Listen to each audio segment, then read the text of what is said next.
Le CBD est un véritable phénomène à la mode ces dernières années. Rien qu'à Célestat, 3 boutiques ont ouvert leurs portes en l'espace de quelques mois. Le CBD, parfaitement légal, désigne une molécule. Celle-ci provient du chanvre industriel, à ne pas confondre avec le chanvre récréatif strictement interdit et qui lui contient du THC en importante quantité. CBD, en fait, c'est la contraction de cannabidiol, qui est en fait le cannabidoïde présent en plus grande quantité dans tout ce qui est chanvre et cannabis.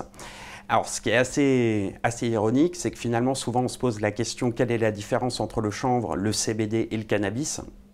Littéralement, il n'y en a pas. C'est-à-dire que cannabis, c'est le nom latin du chanvre, d'accord?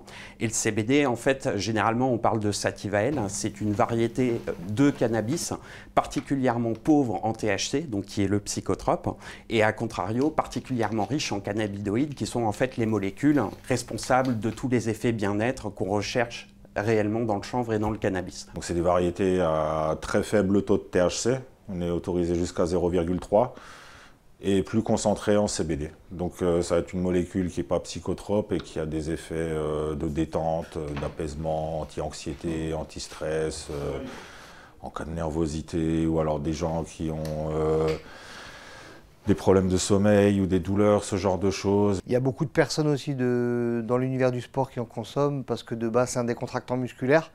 Et après au quotidien c'est plutôt pour avoir un bien-être, se sentir un petit peu mieux et surtout un peu moins stressé. Fleurs, infusions, aliments, huiles, produits cosmétiques, le CBD est commercialisé sous plusieurs formes. Mais attention, les allégations thérapeutiques sont proscrites. Voilà, on n'est pas médecin, on ne vend pas de médicaments ni quoi que ce soit, donc on ne peut pas non plus mettre les vertus médicinales en avant.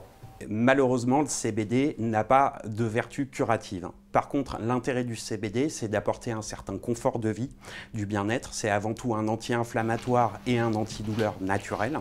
C'est un relaxant et généralement, on a des retours très positifs pour les gens qui l'ont essayé. La clientèle, quant à elle, s'avère variée. Bon, déjà, il faut être majeur, quoi. Donc ça va être les plus jeunes, on va dire, qui sont la vingtaine.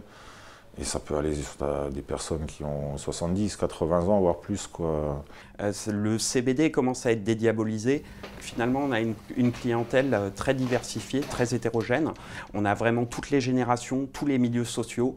Voilà. Donc ça montre bien que finalement, ça parle à beaucoup de gens. Voilà. Après, ça peut être aussi des anciens consommateurs de stupéfiants qui ont un déclic du jour au lendemain, ils se sont mis au CBD.